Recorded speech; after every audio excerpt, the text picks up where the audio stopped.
నాపై ఒక్కసారిగా దివ్యంగా దాడి చేశారు. మా గ్యాంగ్లో కొంతమంది చనిపోగా మా అన్నను పోలీసులు పట్టుకున్నారు. ఆ విషయం నాకు తెలిసేసరికి మా అన్నను కటకటాల వరకు పంపించారు.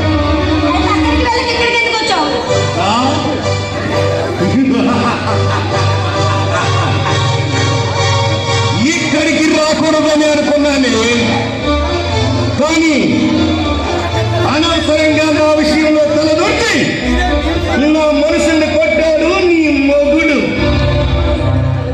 అనవసరంగా నా విషయంలో తలదూచిన వారి తల తీయడం ఈ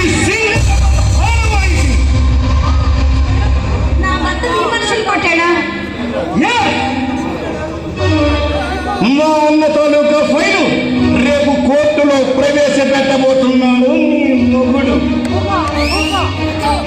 ఆ ఫైలును కోర్టులో ప్రవేశపెట్టవద్దని చెప్పడానికి వచ్చిన నా మనుషుల్ని కొట్టి పంపించాడు. పిలవే నీ మొగుడిని, పిలవే నీ మొగుడిని.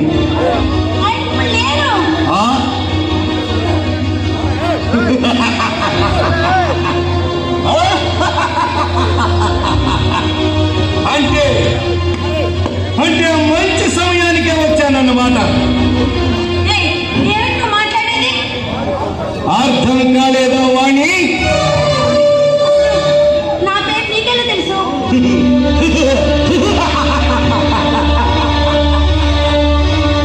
నీ పేరు వాణి, నీవు ఒక పతితవి. అరవకే అపరాధి బొమ్మ. నువ్వు కాలేజీ చదివే రోజుల్లో ఒక డబ్బున్న వాడిని ప్రేమించావు. వాడు నిన్ను పెళ్లి చేసుకుంటాడని నీ సర్వస్వాన్ని అర్పించావు. కానీ వాడు నిన్ను పూర్తిగా అనుభవించి కాల్చి పారేసిన సిగరెట్ పేకల విసిరి పారేశాడు.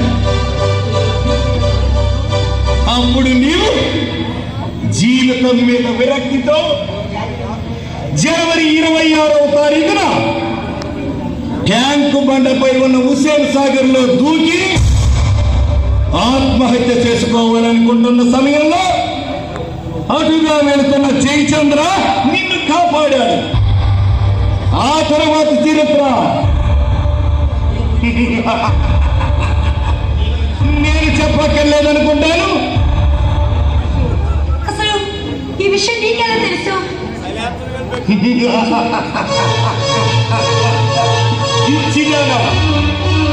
నేనెవరికైనా స్పాట్ పెట్టాలి అనుకుంటే ముందుగా వాడిని వాడి కుటుంబ చరిత్రని తెలుసుకుంటాను. ఆ తర్వాత హెచ్చరిస్తాను. నేను రెచ్చిపోతే వాడు చచ్చిపోతాడు.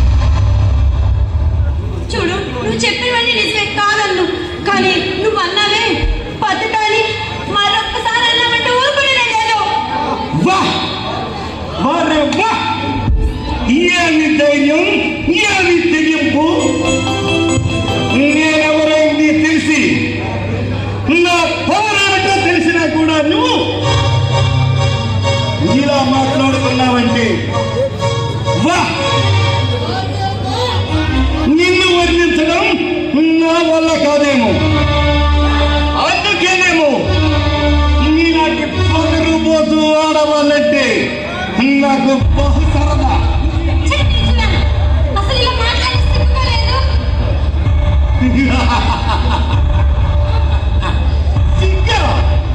సిగ్గెందుకే ఆడదాన్ని అనుభవించడానికి